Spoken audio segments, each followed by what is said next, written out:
하늘은 이미 빛을 잃은 지 오래였습니다. 구름 사이로 비치는 달빛조차 대기를 뒤덮은 검은 연기에 가로막혀 희미한 회색빛으로 바닥을 비추고 있었습니다. 지상에서 타오르는 불길은 굶주린 짐승처럼 정각의 기둥을 집어삼켰고, 기린문의 상징이었던 푸른 기와들은 열기를 이기지 못해 비명을 지르며 부서져 내렸습니다. 그 참혹한 폐허의 중심에 소년 연호가 서 있었습니다. 소년의 발치에는 사부님이 아끼시던 수백 건의 경전들이 불타며 재가 되어 흩날리고 있었습니다. 연호의 눈동자에는 그 불꽃의 일렁임이 그대로 투영되어 있었으나 소년은 눈물조차 흘리지 못했습니다. 너무나 거대한 비극은 슬픔보다 먼저 감각의 마비를 불러오는 법이었습니다. 소년의 등 뒤로 거친 발소리가 들려왔습니다.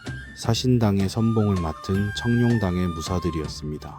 그들의 푸른 갑주는 불길을 반사하며 기괴하게 번득였고, 손에 든 검에서는 서슬퍼런 뇌전의 기운이 뱀처럼 요동치고 있었습니다.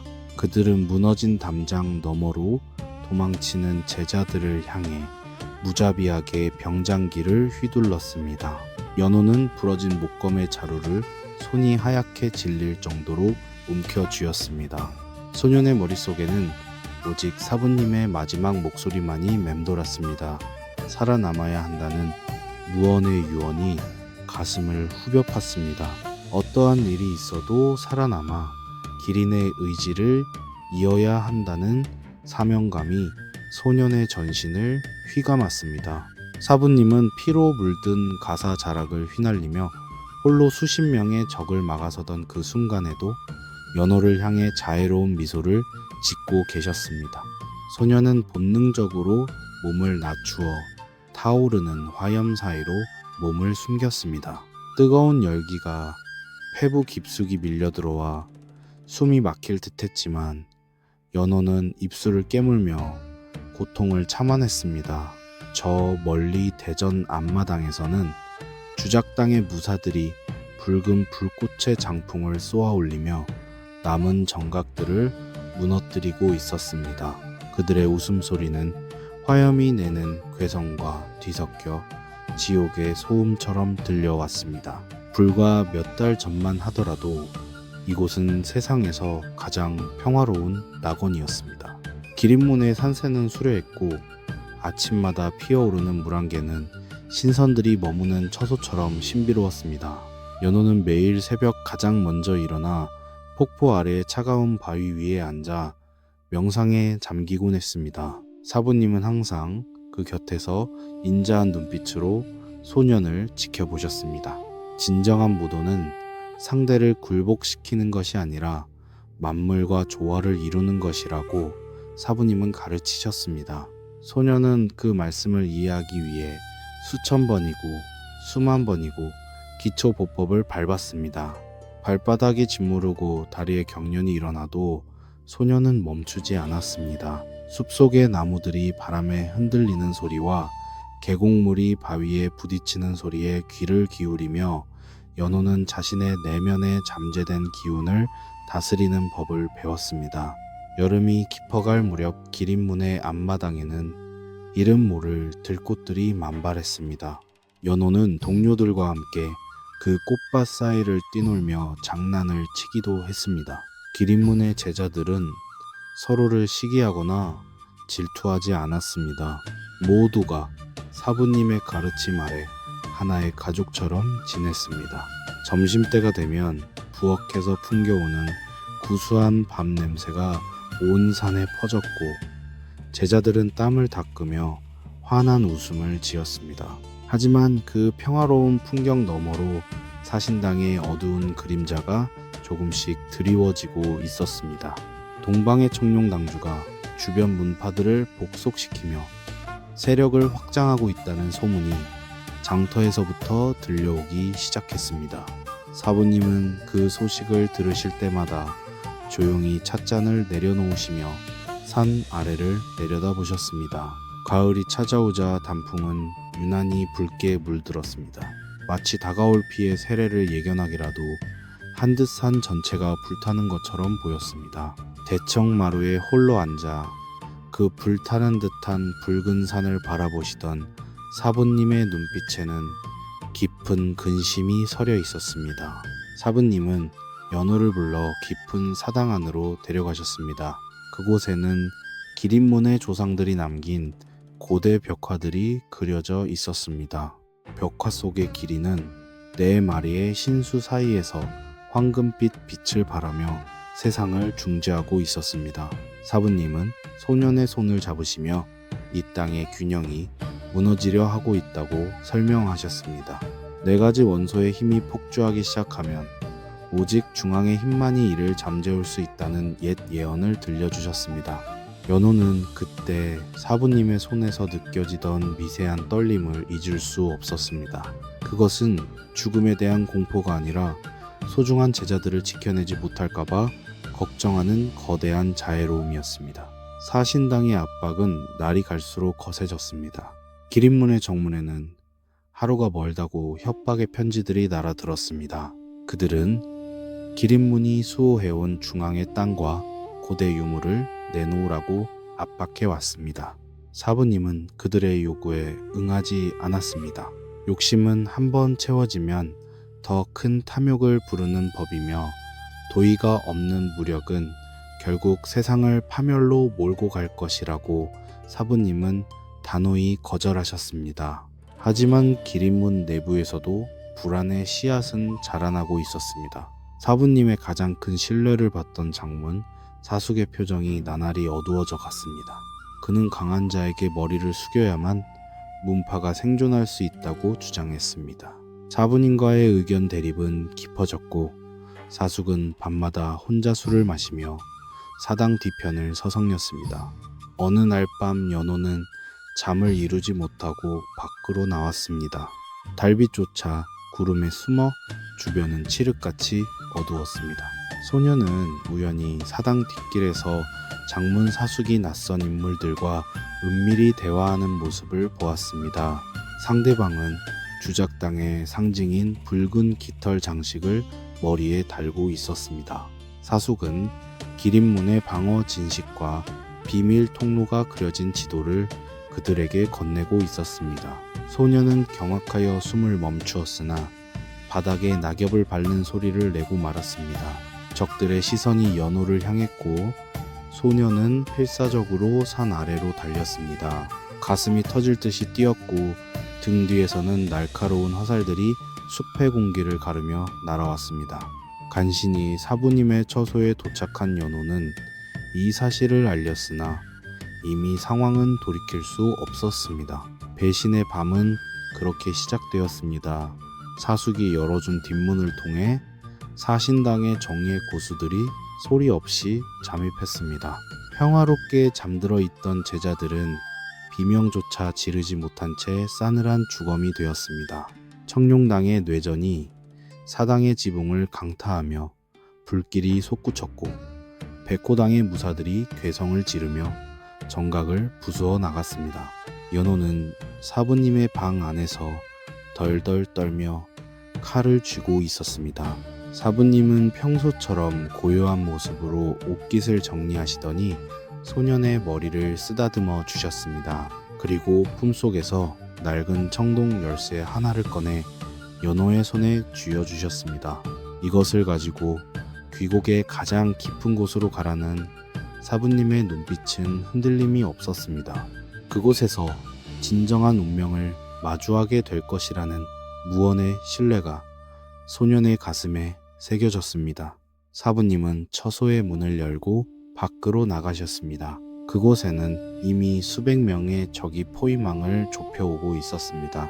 사부님의 전신에서 은은한 금빛 진기가 뿜어져 나오기 시작했습니다. 그것은 살생을 위한 기운이 아니라 적들의 공격을 흩뜨리고 제자들을 보호하기 위한 방어의 막이었습니다. 사부님은 몰려드는 적들을 향해 지팡이를 휘두르셨고 그 위험 앞에 청룡과 주작의 무사들은 주춤하며 물러섰습니다. 연호는 사부님의 지시에 따라 지하 비밀 통로로 이어지는 사당 아래로 달려갔습니다.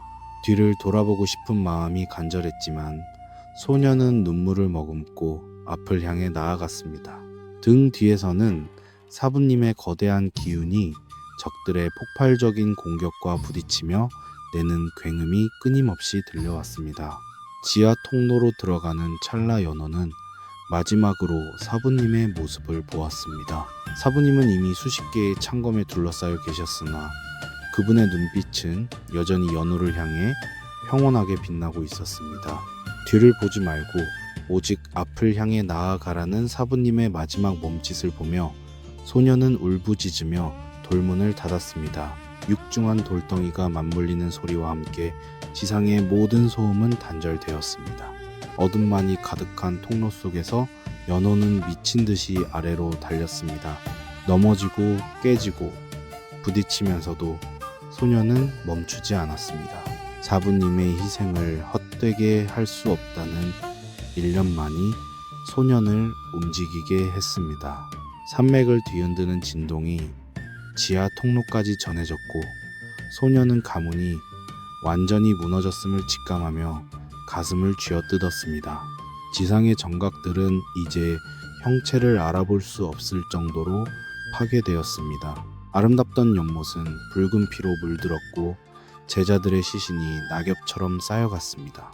청룡당주는 무너진 대전 마루에 올라 서늘한 미소를 지으며 승리를 만끽했습니다. 그는 기린문의 멸망이 사신당의 완전한 지배를 의미한다고 믿었습니다. 주작당주는 화염의 부채를 휘두르며 남은 불씨를 더욱 크게 키웠고 백호당주는 거대한 권갑을 휘둘러 마지막까지 버티던 석상들을 가루로 만들었습니다. 현무당주는 차가운 눈빛으로 주변을 갈무리하며 숨어있는 생존자가 없는지 살폈습니다. 그들에게 기린문은 그저 세상을 중재한다는 명목으로 자신들의 앞길을 가로막던 장애물에 불과했습니다. 연호의 발길은 이제 빛조차 닿지 않는 심연으로 향했습니다. 가슴 속에서 끓어오르는 복수심과 사부님을 지키지 못했다는 자책감이 소년을 괴롭혔습니다. 그러나 소년의 손에는 여전히 사부님이 남겨주신 열쇠가 꽉 쥐어져 있었습니다. 그것은 기린문의 마지막 희망이자 세상의 균형을 되찾을 유일한 수단이었습니다. 지상의 불길은 서서히 잦아들었지만 소년의 마음속에서는 이제 식지 않는 불꽃이 타오르기 시작했습니다. 평화롭던 소년의 일상은 잿더미가 되어 사라졌고 이제 고독하고 처절한 투쟁의 길만이 남았습니다. 어둠 속에서 소년은 자신의 호흡 소리만을 들으며 더 깊은 지하로 내려갔습니다. 그곳에는 기린의 전설이 잠든 귀고기 소년을 기다리고 있었습니다. 기린문에 수려하던 봉우리들은 이제 검은 연기에 가려 보이지 않았습니다. 산 전체를 감싸던 상서로운 기운은 사라지고 오직 비릿한 피 냄새와 타버린 목재의 냄새만이 진동했습니다. 하지만 아무도 알지 못했습니다. 무너진 폐허의 가장 깊은 곳에서 사신당의 운명을 뒤바꿀 거대한 폭풍이 서서히 태동하고 있다는 사실을 말입니다. 소년 연호의 각성은 이제부터 시작이었습니다. 연호는 지하 통로의 끝에 도달했습니다. 그곳은 거대한 지하 절벽이었습니다. 끝을 알 수 없는 어둠이 발 아래에 펼쳐져 있었고 차가운 바람이 아래에서 위로 솟구쳐 올랐습니다. 소년은 두려움을 억누르며 절벽 옆에 매달린 낡은 쇠사슬을 붙잡았습니다. 손바닥이 까져 피가 흐르고 팔 근육이 비명을 질렀으나 소년은 멈추지 않았습니다. 사부님이 보여주셨던 그 온화한 미소를 떠올리며 소년은 한 칸씩 아래로 내려갔습니다. 쇠사슬이 부딪히는 쇳소리가 어둠 속에서 날카롭게 울려 퍼지며 소년의 고독한 행보를 증명했습니다. 지상의 모든 기억을 뒤로한 채 소년은 이제 전설의 품 안으로 자신을 던지고 있었습니다. 마침내 발바닥의 차가운 흙에 감촉이 느껴졌습니다. 절벽의 가장 밑바닥은 거대한 지하 호수가 자리 잡고 있었습니다. 호수 중앙에는 신비로운 빛을 발하는 작은 섬이 있었고 그 위에는 고대 기린의 형상을 한 거대한 석상이 위험 있게 서 있었습니다. 연호는 물속으로 뛰어들어 섬을 향해 헤엄쳤습니다. 차가운 물은 소년의 상처를 따갑게 자극했지만 오히려 그 통증이 연호의 정신을 맑게 깨워주었습니다. 섬에 발을 내디딘 소년의 눈앞에 믿기지 않는 광경이 펼쳐졌습니다.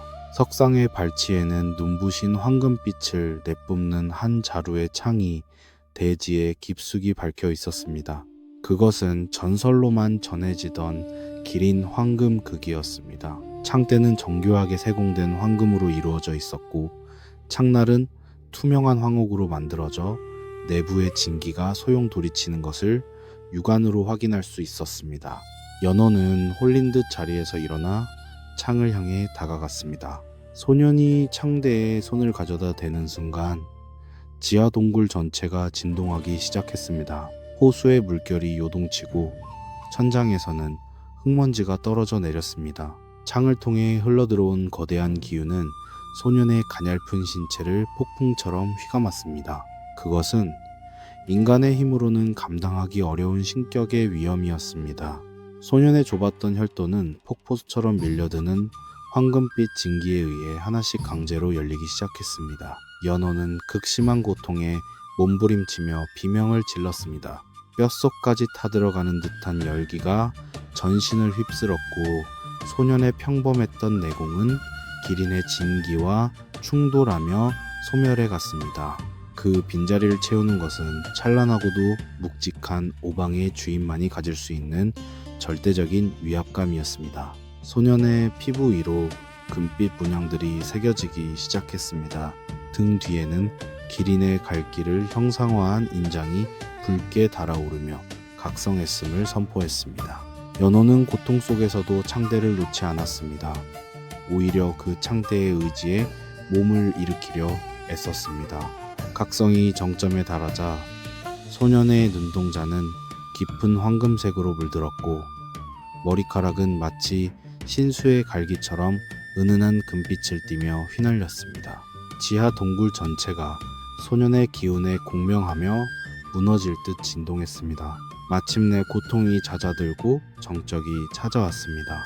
연호는 이제 예전의 연약한 소년이 아니었습니다.